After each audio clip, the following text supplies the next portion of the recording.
Hello everybody, welcome back to the channel. My name is Dave and today we're talking about trucks, but not this one. That's my 2020 Mitsubishi Triton work truck, but we've just come back from a 12-hour road trip where I picked up this little beastie. It's a 1996 Mitsubishi Minicab mini dump truck. We'll get it off the trailer and then we'll talk about all the details. So here's the little mini truck, and the reason I bought this one is I wanted something that had this dump bed in the back, and the size of the tray is about 6 foot long and about 4 foot wide. I guess you could say it's the same size as a conventional car trailer, and think of it as a car trailer with an engine on the front. And the reason I wanted a dump body was that I do have trailers and I do pick up material quite often in them, but what I don't like to do is then have to unload each trailer by shovel. So the benefit of this, obviously, with the dump bed on it is that it lifts up and can just deposit the material right where you need it. So I was on the hunt for one of these, and we'll talk about the specs in a minute. You are limited in size, obviously, of how much you can carry in these little trucks. They only weigh about 770 kilograms, and they're rated to carry about 350 kilos in the back, although I have seen some YouTubers that are putting half a ton in them, but I don't know how that would really go. This particular truck that I bought from a import agent in Casino in New South Wales. They're about 6 hours drive from where I am in the Hunter Valley. And the reason I bought it from an agent, if you like, was that you can elect to buy the vehicle, have it imported, and then they do all the running around, do all the compliance, do all the engineer checks, and supply it to you with full registration on it. There's nothing to say really that you can't buy one of these trucks yourself from the auction sites in Japan. There's quite a few if you start Googling them. One of the most popular ones in Australia that people buy from is this company here called B Ford.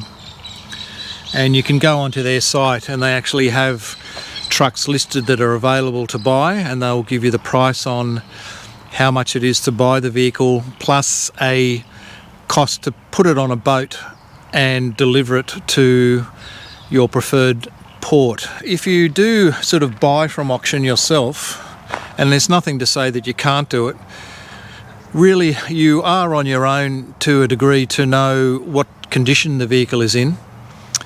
And also when it lands, you've got all the additional costs that you're going to be up for port duties, GST, tax, customs clearance, and all the other add-ons which certainly will very quickly add to the bill. This vehicle turned up about 3 or 4 weeks ago. I was sent some photographs of what it was like when it went to the auction, and what I particularly wanted to try and find if I was going to buy one of these mini trucks was to find one that really wasn't completely rusted out underneath. So another thing that you need to take into consideration when you're buying one is, where does the truck come from? And there is an export certificate which I'll pull out in a minute and show you, and that actually lists the previous owner's name and address, and you can look up where the truck was actually registered. Because in northern part of Japan, where there's a lot of snow, quite often you'll look underneath the bodies and they'll be quite rusted underneath on those chassis rails, and the panels themselves will be quite rusted. So this one, I looked it up and it came from Takamatsu City, which is down the southern part of Japan where they don't have so much snow, if any snow, I'm not too sure. Looking at the inside, the condition of the interior is quite good. Quite often you see these when you look on the auction sites. You'll find that the seats are quite badly ripped or stained or torn. This one's quite neat and tidy. The interior console and everything is still there. It's not cracked or broken. The interior there is pretty good. It does come with a radio, but it's a cassette AM/FM radio. The FM is a different frequency from here in Australia, so the FM doesn't work, but it does pick up AM channels, so it does pick up the ABC. This is the dash, and I don't know if you can see it there, but this particular truck has done 103,900 kilometres, so about 66,000 miles. There are higher taxes and registration that you pay in Japan if your vehicle goes over 100,000 kilometres, so usually nobody will hang on to a vehicle more than 100,000. In fact, they seem to get rid of them when they're far less than that. One thing I should point out in here is when you're looking at something like these mini trucks is you'll see this dash, and this is actually a 6-figure dash, so you can see that it says 103,904. Some of the mini trucks, the Suzukis, I know only have a 5-digit speedo, so sometimes you'll see an ad that says it's only done 2,500 Ks, but chances are it's probably done 102,500, so there's no way of checking unless you actually look at the export certificate, and it'll show you, and I'll pull that out in a minute and we'll have a look at it. The rest of the interior is quite good. There's a little bit of a rip in the seat here which probably needs to be fixed or a seat cover put on. This particular vehicle is a little bit rare in the sense that it's a 5-speed. A lot of these mini trucks are 4, and it does come with air conditioning which works, so again that's a little bit rare in the mini trucks. Most of them are 4-speed and don't have air.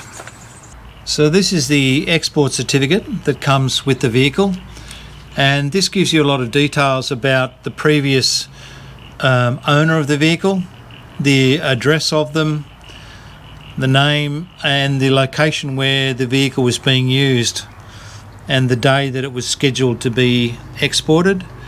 Down the bottom of this document it will also give you a history when it was inspected for re-registration, and this says that in 2018 it had 92,000 kilometres on the clock. When it was inspected in 2019 it had 100,700 kilometres on it, and now we're in 2022, it's got 103,000, so it's done 3,000 kilometres in the last 3 years. The wheels are a 12-inch wheel, and the tyres are a 145/80 R12 size tyre. A lot of people put different sorts of wheels on them. Some people put a 13-inch wheel on it and bigger tyres. That certainly increases the speed of it a little bit. The tyres are sort of readily available. You can buy them here in Australia without an issue. The importer up in Casino does actually bring in like a winter tread type tyre that he also sells for these trucks that you can buy if you're doing a lot of off-road work. But the other good feature about these little trucks are nearly always they are 4-wheel drive. So there's a push button 4-wheel drive here, and there's also a high and a low range 4-wheel drive. So at the minute it's in 2-wheel drive, you can click that button, put it into 4-wheel drive high, and then you can lift this lever up and you're in 4-wheel drive low. So it seems to be that that's the configuration that most of these trucks are in Japan, that they are all 4-wheel drive. Some other brands also come with an additional diff lock on them.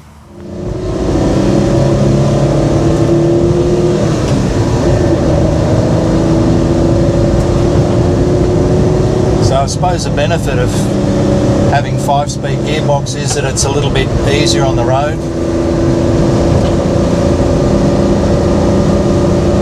I'm sort of used to driving small vehicles because I've had minis and mokes over the years, so being in a small vehicle doesn't worry me that much. But it's only 660 cc's, so you sort of have to work through the gears. It'll be interesting to see what it's like when I actually put a load in the back. But you know, sort of 60, 70 k's, it's okay. I don't think I'd like to drive it down the freeway. Although when I did pick this truck up, the importer was telling me that the day before a customer had come up, flown up from Sydney to Casino, which is in sort of northern New South Wales, and had driven it. It was a Honda Acti truck, mini truck, and he'd picked it up and driven it all the way back to Sydney from Casino, so that would have been an interesting trip. This is the up-down button for the dump bed. I'll just push it up.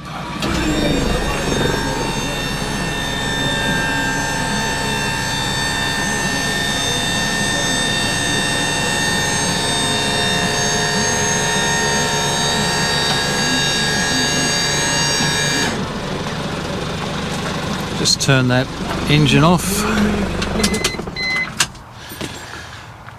So what I should explain is this original truck wasn't a dump bed truck. It was an original flat-sided utility type truck that had gates on the side and gates on the back and a flat deck across the back.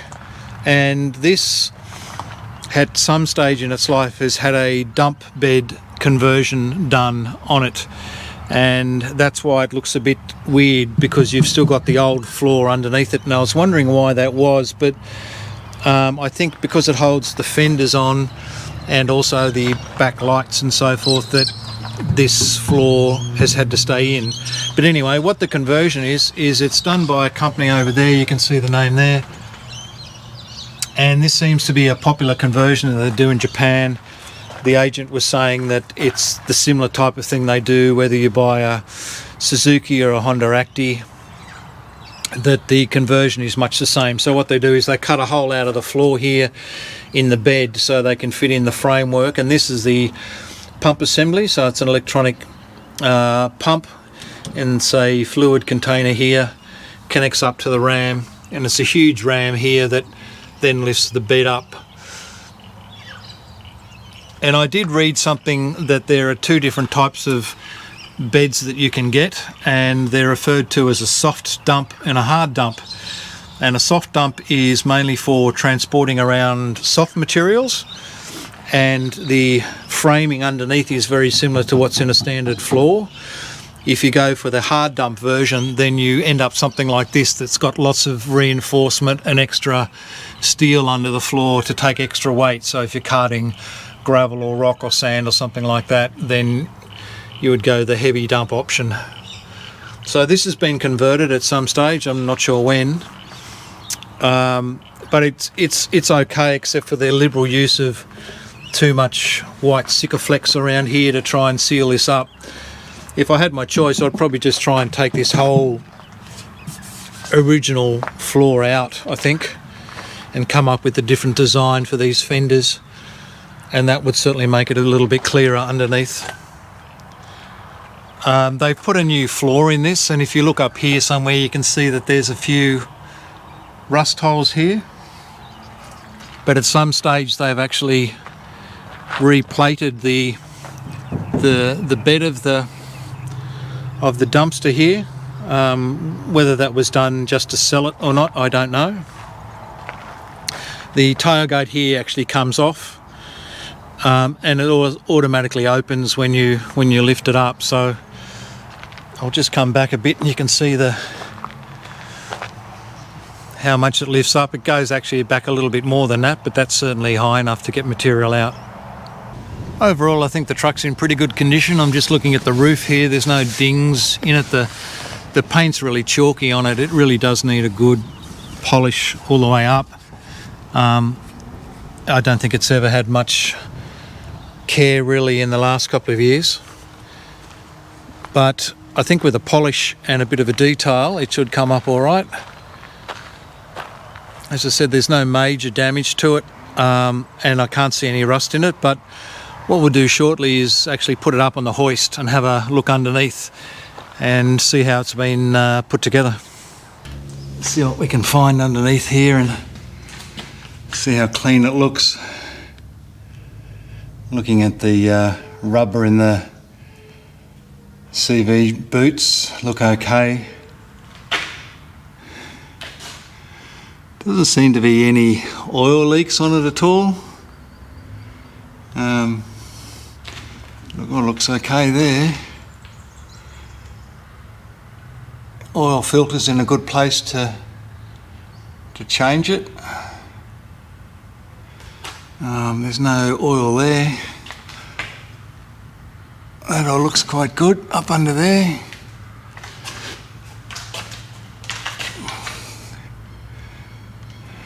That outer CV boot's okay.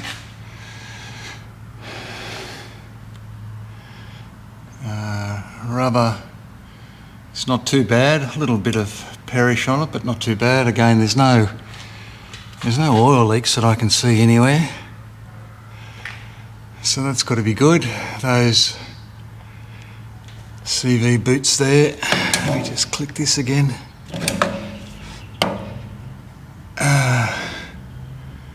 They seem to be okay. That one seems to be alright. No oil leaking around there. That one's okay. Don't know what that is. I think it must be the condenser for the air conditioning. It's on the bottom.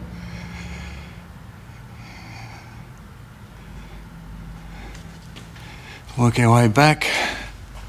So that's the gearbox and the transfer case there. So that's the drive shaft that runs up to the front, into the front diff for the four-wheel drive.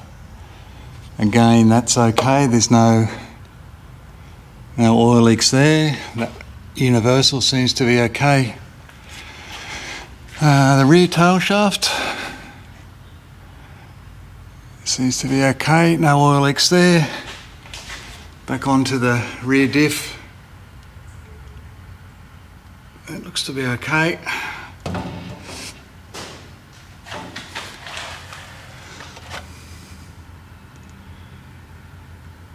Rear wheels, it's all right. The springs don't look that great to me. I think it's probably had some use in its life. There doesn't seem to be much distance between the rubber bump stop and the frame, so might have to look at putting another leaf in the springs there to get it back up a bit. That's all nice and clean. There's no oil leaking from the diff.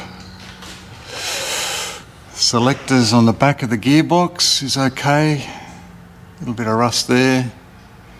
Speedo drive there. Looking at the frame. Frame looks to be good, no rust in there. Battery box. Looks pretty good. Just going to jack the front of it up and take the driver's side wheel off. I just want to have a look at the front brakes to see what sort of life is left in the pads. I don't think there's a lot left in them, so we'll take the wheel off and have a look.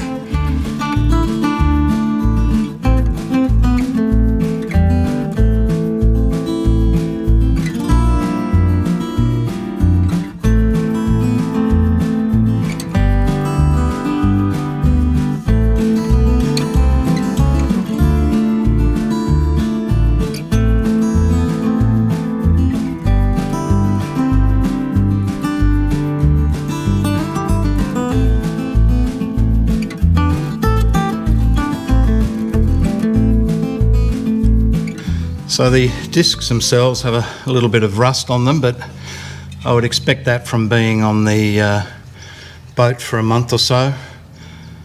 There's not much of a lip there, so I think they're probably still okay. The pads, we can have a look down in there. And they're not too bad. They're probably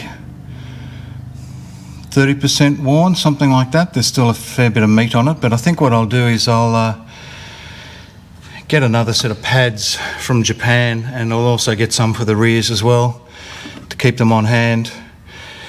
And regarding parts, I mean, what you can do, obviously, because it's an import vehicle, you can't get parts in Australia over the counter. But for things like brake pads, and most items actually you can buy directly from Japan. So there's two places that I found on the internet. One is called Yokohama Motors and the other one's called Megazip.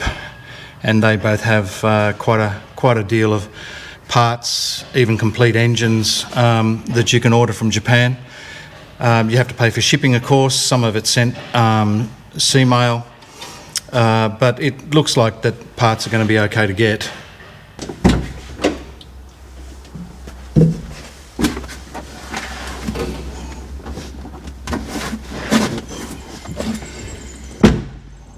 They are extremely small on the inside.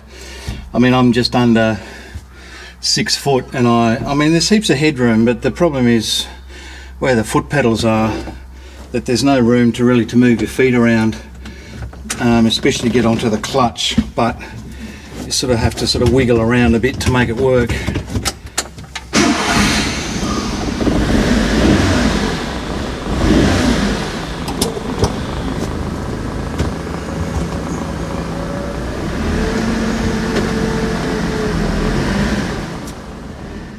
The reason for purchasing this truck was mainly just to move soil around the site. So we are planning on digging a pond on one side of the property, and we have to move the dirt probably only about 30 or 40 metres from where we're digging it out to make a new area where we're going to do some plantings. So yes, I suppose I could use the excavator and put the dirt in a trailer and then move the trailer and then dig the dirt out, but certainly this is going to make the process that little bit quicker. So it'll be interesting to see how it goes working on the farm. Being four-wheel drive is a bit of a bonus. The area we have around here is pretty flat, but it does get quite wet, so that's certainly going to be a plus. And the fact that it's registered, so I can actually run into town, I can get mulch, I can get gravel or something in the back of it, and then just run it back and tip it out straight away, and it's gone. So not only myself, but I think our family will probably use this quite a lot. I've got my son and daughter, and their families are close by, and they're always doing landscaping and gardening, so I think overall we'll get quite a bit of use out of the mini dump.